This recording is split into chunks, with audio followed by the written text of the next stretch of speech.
Hello friends, welcome to GK mind game. ಪ್ರಶ್ನೆಗಳ ಸಂಪೂರ್ಣ ಮಾಹಿತಿಗಾಗಿ ವಿಡಿಯೋನ ಎಲ್ಲೂ ಸ್ಕಿಪ್ ಮಾಡದೆ ಕಂಪ್ಲೀಟ್ ಆಗಿ ನೋಡಿ.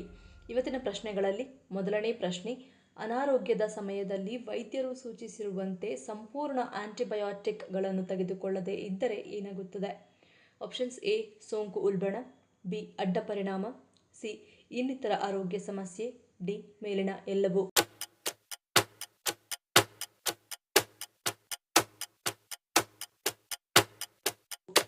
ಸರಿಯಾದ ಉತ್ತರ ಆಪ್ಷನ್ ಎ, ಸೋಂಕು ಉಲ್ಬಣ. ವೈದ್ಯರು ಶಿಫಾರಸು ಮಾಡಿದ ಸಮಯದವರೆಗೆ ಸರಿಯಾಗಿ ಆಂಟಿಬಯೋಟಿಕ್ಗಳನ್ನು ತೆಗೆದುಕೊಳ್ಳಬೇಕು. ಒಂದು ವೇಳೆ ಅದಕ್ಕೂ ಮೊದಲೇ ನೀವು ಆಂಟಿಬಯೋಟಿಕ್ ತೆಗೆದುಕೊಳ್ಳುವುದನ್ನು ನಿಲ್ಲಿಸಿದರೆ ಸೋಂಕನ್ನು ಉಂಟುಮಾಡುವ ಬ್ಯಾಕ್ಟೀರಿಯಾಗಳು ಬದುಕಬಹುದು ಮತ್ತು ಇನ್ನಷ್ಟು ಹೆಚ್ಚಾಗಬಹುದು. ಭವಿಷ್ಯದಲ್ಲಿ ಈ ಭಾಗಶಃ ಒಡ್ಡಿಕೊಂಡ ಸೂಕ್ಷ್ಮಜೀವಿಗಳು ಹೆಚ್ಚು ಸ್ಥಿತಿಸ್ಥಾಪಕತ್ವವನ್ನು ಹೊಂದಬಹುದು ಮತ್ತು ಚಿಕಿತ್ಸೆ ನೀಡಲು ಕಷ್ಟವಾಗಬಹುದು. ಇದರಿಂದಾಗಿ ಅನಾರೋಗ್ಯದ ಪುನರಾವರ್ತನೆ ಸಾಮಾನ್ಯವಾಗಿ ಹೆಚ್ಚುವರಿ ತೊಡಕುಗಳೊಂದಿಗೆ ತಕ್ಷಣದ ಫಲಿತಾಂಶವಾಗಿರಬಹುದು. ಕಾಲಾನಂತರದಲ್ಲಿ ಪುನರಾವರ್ತಿತ ಭಾಗಶಃ ಚಿಕಿತ್ಸೆಗಳು ನಿರೋಧಕ ಬ್ಯಾಕ್ಟೀರಿಯಾಗಳ ಬೆಳವಣಿಗೆಗೆ ಕಾರಣವಾಗುತ್ತವೆ.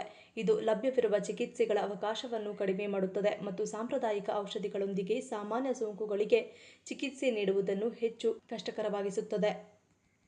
ಎರಡನೇ ಪ್ರಶ್ನೆ, ವಿಶ್ವ ಲೈಂಗಿಕ ದಿನವನ್ನು ಪ್ರತಿ ವರ್ಷ ಆಚರಿಸುವ ಮುಖ್ಯ ಉದ್ದೇಶವೇನು?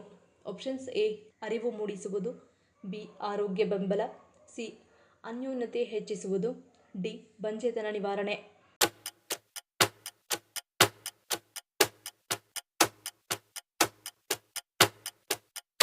ಸರಿಯಾದ ಉತ್ತರ ಆಪ್ಷನ್ ಎ ಮತ್ತು ಬಿ. ವಿಶ್ವ ಲೈಂಗಿಕ ಆರೋಗ್ಯ ದಿನವನ್ನು ಪ್ರತಿ ವರ್ಷ ಸೆಪ್ಟೆಂಬರ್ 4ರಂದು ಆಚರಿಸಲಾಗುತ್ತದೆ. ಈ ದಿನವನ್ನು ಜನರಿಗೆ ಲೈಂಗಿಕ ಆರೋಗ್ಯದ ಬಗ್ಗೆ ಅರಿವು ಮೂಡಿಸಲಾಗುತ್ತದೆ. ಲೈಂಗಿಕ ಆರೋಗ್ಯದ ಸಮಸ್ಯೆಗಳಿಗೆ ಗುಪ್ತ ಆರೋಗ್ಯ ಸಮಸ್ಯೆಗಳು ಎಂದು ಕೂಡ ಕರೆಯಲಾಗುತ್ತದೆ. ಅದು ಪುರುಷರಾಗಲಿ ಅಥವಾ ಮಹಿಳೆಯರಾಗಲಿ ಇಂತಹ ಆರೋಗ್ಯ ಸಮಸ್ಯೆಗಳನ್ನು ಯಾರೊಂದಿಗೂ ಕೂಡ ಈ ಸಮಸ್ಯೆಗಳನ್ನು ಅಷ್ಟು ಸುಲಭವಾಗಿ ಹೇಳಿಕೊಳ್ಳಲು ಆಗುವುದಿಲ್ಲ. ನಮ್ಮಲ್ಲಿ ಎಷ್ಟೋ ಜನ ಈ ಸಮಸ್ಯೆಯನ್ನು ಮನಸ್ಸಿನಲ್ಲಿಯೇ ಇಟ್ಟುಕೊಂಡು ಅತ್ತ ಹೇಳಿಕೊಳ್ಳಲು ಆಗದೆ, ಇತ್ತ ಸಮಸ್ಯೆಯನ್ನು ಅನುಭವಿಸಲು ಕೂಡ ಆಗದೆ ತಮ್ಮಲ್ಲಿಯೇ ನೋವನ್ನು ಅನುಭವಿಸುತ್ತಿರುತ್ತಾರೆ. ಹೀಗಾಗಿ ಈ ಸಮಸ್ಯೆ ಅನುಭವಿಸುವವರಿಗೆ ಬೆಂಬಲವಾಗಿ ನಿಲ್ಲಬೇಕು ಎನ್ನುವ ಕಾರಣಕ್ಕಾಗಿ ಪ್ರತಿ ವರ್ಷ ಸೆಪ್ಟೆಂಬರ್ 4ರಂದು ವಿಶ್ವ ಲೈಂಗಿಕ ಆರೋಗ್ಯ ದಿನವನ್ನು ಆಚರಿಸಲಾಗುತ್ತದೆ. ಮೂರನೇ ಪ್ರಶ್ನೆ, ಯಾವ ವರ್ಷದಲ್ಲಿ ಬೆಂಗಳೂರು ನಗರದ ಆಡಳಿತ ಇತಿಹಾಸವು ಆರಂಭವಾಯಿತು?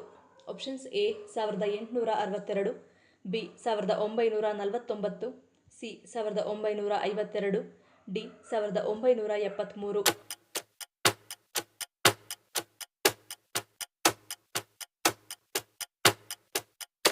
ಸರಿಯಾದ ಉತ್ತರ ಆಪ್ಷನ್ ಎ, 1862. 1862ರಲ್ಲಿ ಮೊದಲ ಮುನಿಸಿಪಲ್ ಬೋರ್ಡ್ ರಚನೆಯಾದಾಗಿನಿಂದ ಬೆಂಗಳೂರು ನಗರದ ಆಡಳಿತ ಇತಿಹಾಸವು ಆರಂಭವಾಯಿತು. ಬ್ರಿಟಿಷ್ ಆಳ್ವಿಕೆಯಲ್ಲಿ ಕಂಟೋನ್ಮೆಂಟ್ ಮತ್ತು ಸಿಟಿ ಪ್ರದೇಶಗಳಾಗಿ ವಿಭಜಿತವಾಗಿದ್ದ ನಗರವು 1949ರಲ್ಲಿ ಸ್ವಾತಂತ್ರ್ಯದ ನಂತರ ಏಕೀಕೃತ ಬೆಂಗಳೂರು ಸಿಟಿ ಕಾರ್ಪೊರೇಷನ್ ಆಗಿ ರೂಪುಗೊಂಡಿತು. 53 ಮೇಯರ್ಗಳ ನಾಯಕತ್ವದಲ್ಲಿ ಅಭಿವೃದ್ಧಿಯ ಹಾದಿಯನ್ನು ಕಂಡಿತು. ನಗರದ ವಿಸ್ತರಣೆಯೊಂದಿಗೆ 1995ರಲ್ಲಿ ಬೆಂಗಳೂರು ಮಹಾನಗರ ಪಾಲಿಕೆಯಾಗಿ ಮೇಲ್ದರ್ಜೆಗೇರಿತು. 87 ವಾರ್ಡ್ಗಳೊಂದಿಗೆ ಕಾರ್ಯನಿರ್ವಹಿಸಿತು.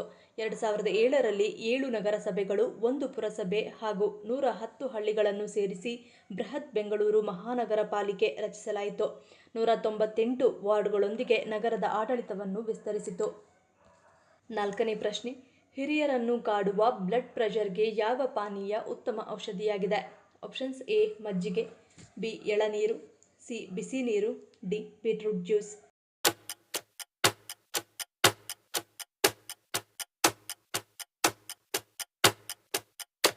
ಸರಿಯಾದ ಉತ್ತರ option D, beetroot juice. Beetroot juice ಮತ್ತು ಇತರ ನೈಟ್ರೇಟ್ ಭರಿತ ತರಕಾರಿಗಳು ಹಿರಿಯರ ಬ್ಲಡ್ ಪ್ರೆಷರ್ ಅನ್ನು ನೈಸರ್ಗಿಕವಾಗಿ ಕಡಿಮೆ ಮಾಡಲು ಸಹಾಯ ಮಾಡುತ್ತದೆ. ಬೀಟ್ರೂಟ್ನ ನಿಯಮಿತ ಸೇವನೆಯು ರಕ್ತನಾಳಗಳ ಆರೋಗ್ಯವನ್ನು ಸುಧಾರಿಸುವ ಮೂಲಕ ನೈಸರ್ಗಿಕವಾಗಿ ಬ್ಲಡ್ ಪ್ರೆಷರ್ ಕಡಿಮೆ ಮಾಡಲು ಸಹಾಯ ಮಾಡುತ್ತದೆ. ಜೊತೆಗೆ ಉತ್ತಮ ಆಮ್ಲಜನಕ ವಿತರಣೆಯ ಮೂಲಕ ತ್ರಾಣ ಮತ್ತು ಶಕ್ತಿಯನ್ನು ಹೆಚ್ಚಿಸುತ್ತದೆ. ಒಟ್ಟಾರೆಯಾಗಿ ನಿಮ್ಮ ಆಹಾರದಲ್ಲಿ ಬೀಟ್ರೂಟ್ ಅನ್ನು ಸೇವಿಸುವುದರಿಂದ ಹೃದಯಕ್ಕೂ ಉತ್ತಮ.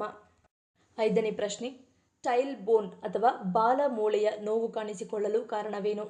ಆಪ್ಷನ್ಸ್: ಎ, ದೀರ್ಘಕಾಲ ಕುಳಿತಿರುವುದು, ಬಿ, ಆಘಾತ, ಸಿ, ಬೊಜ್ಜು, ಡಿ, ಮೇಲಿನ ಎಲ್ಲವೂ.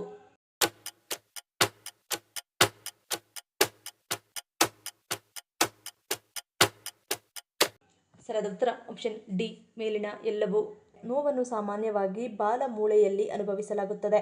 ವಿಶೇಷವಾಗಿ ದೀರ್ಘಕಾಲ ಕುಳಿತುಕೊಳ್ಳುವಾಗ, ಕುಳಿತುಕೊಳ್ಳುವ ಸ್ಥಾನದಿಂದ ಎದ್ದೇಳುವಾಗ ಅಥವಾ ಕರುಳಿನ ಚಲನೆಯ ಸಮಯದಲ್ಲಿ ನಿಮ್ಮ ಬಾಲಮೂಳೆಯ ಮೇಲೆ ನೇರವಾಗಿ ಬೀಳುವುದು ಅಥವಾ ನೇರ ಹೊಡೆತವನ್ನು ಅನುಭವಿಸುವುದು ಬಾಲಮೂಳೆಯ ಮುರಿತ, ಸ್ಥಳಾಂತರ ಅಥವಾ ಗಾಯಕ್ಕೆ ಕಾರಣವಾಗಬಹುದು. ಹೆಚ್ಚುವರಿ ದೇಹದ ತೂಕವು ಬಾಲಮೂಳೆಯ ಮೇಲೆ ಹೆಚ್ಚಿನ ಒತ್ತಡವನ್ನು ಉಂಟುಮಾಡಬಹುದು, ಇದು ನೋವಿಗೆ ಕಾರಣವಾಗುತ್ತದೆ. ಇನ್ನು ದೇಹದ ಕೊಬ್ಬಿನ ಕೊರತೆಯು ಬಾಲಮೂಳೆಯ ಸುತ್ತಲಿನ ನೈಸರ್ಗಿಕ ಮೆತ್ತನೆಯನ್ನು ಕಡಿಮೆ ಮಾಡುತ್ತದೆ, ಇದು ನೋವಿಗೆ ಹೆಚ್ಚು ಗುರಿಯಾಗುವಂತೆ ಮಾಡುತ್ತದೆ. 6ನೇ ಪ್ರಶ್ನೆ, ತಿರುಪತಿ ವೆಂಕಟೇಶ್ವರ ಎಂಬ ಪದದ ಮೂಲ ಅರ್ಥವೇನು? ಆಪ್ಷನ್ಸ್ ಎ ಬೆಟ್ಟದ ಪ್ರಭು, ಬಿ ಪವಿತ್ರ ನಿವಾಸ, ಸಿ ಪಾಪಗಳನ್ನು ನಾಶ ಮಾಡುವವನು, ಡಿ ಮೇಲಿನ ಎಲ್ಲವೂ.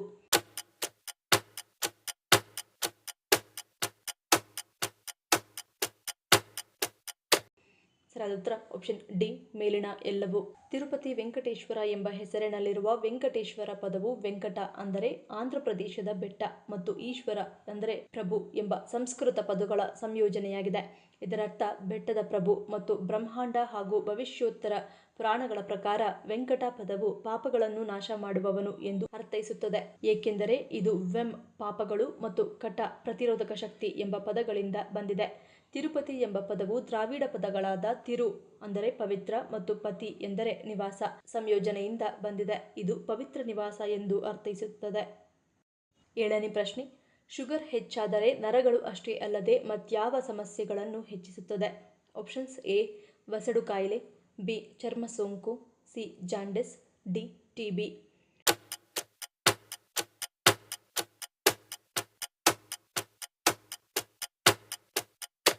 ಸರಿಯಾದ ಉತ್ತರ ಆಪ್ಷನ್ ಎ ಮತ್ತು ಬಿ. ನಿಮ್ಮ ರಕ್ತದಲ್ಲಿನ ಸಕ್ಕರೆಯು ಅನಿಯಂತ್ರಿತವಾಗಿದ್ದಾಗ ಅದು ನಿಮ್ಮ ಆರೋಗ್ಯದ ಮೇಲೆ ಹಲವಾರು ರೀತಿಯಲ್ಲಿ ಪರಿಣಾಮ ಬೀರುತ್ತದೆ. ಅಧಿಕ ರಕ್ತದ ಸಕ್ಕರೆ ಮಟ್ಟವು ದೇಹದ ವಿವಿಧ ಭಾಗಗಳಿಗೆ ಹಾನಿ ಮಾಡುತ್ತದೆ.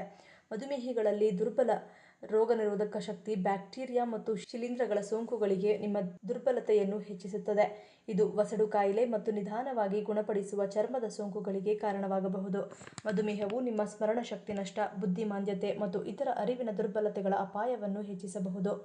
ಮಧುಮೇಹ ರೆಟಿನೋಪತಿ ಎಂದು ಕರೆಯಲ್ಪಡುವ ಇದು ದೇಹದಲ್ಲಿನ ಹೆಚ್ಚಿನ ಗ್ಲೂಕೋಸ್ ಮಟ್ಟವು ರೆಟಿನಾದಲ್ಲಿನ ರಕ್ತನಾಳಗಳಿಗೆ ಹಾನಿಯನ್ನುಂಟು ಮಾಡಿದಾಗ ಸಂಭವಿಸುತ್ತದೆ. ಇದು ದೃಷ್ಟಿ ಮಂದಾಗುವುದು, ಕಣ್ಣಿನ ಪೊರೆಗೆ ಕಾರಣವಾಗಬಲ್ಲದು. ಒಂದು ವೇಳೆ ಕಣ್ಣಿನ ಸಮಸ್ಯೆಗೆ ಚಿಕಿತ್ಸೆ ನೀಡದೇ ಇದ್ದರೆ ಶಾಶ್ವತ ಕುರುಡುತನಕ್ಕೆ ಕಾರಣವಾಗುತ್ತದೆ. 8ನೇ ಪ್ರಶ್ನೆ, ದೇಹದ ಸರ್ವರೋಗಕ್ಕೂ ಬ್ರಹ್ಮಾಸ್ತ್ರವಾಗಿರುವ ಎಲೆ ಯಾವುದು? ಆಪ್ಷನ್ಸ್ ಎ ತುಳಸಿ, ಬಿ ದೊಡ್ಡಪತ್ರೆ, ಸಿ ಶತಾವರಿ, ಡಿ ಹುಣಸೆ ಎಲೆ.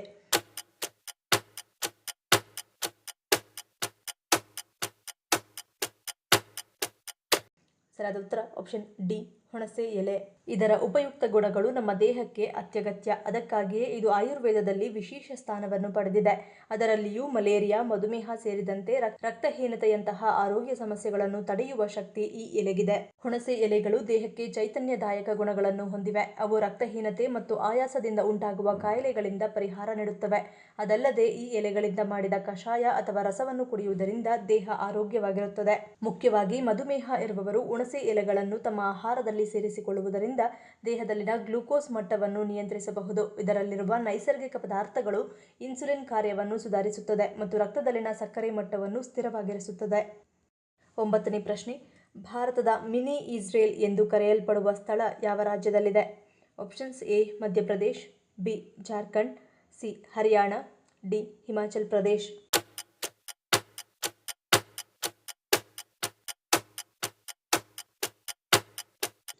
ಸರಿಯಾದ ಉತ್ತರ ಆಪ್ಷನ್ ಡಿ ಹಿಮಾಚಲ್ ಪ್ರದೇಶ್.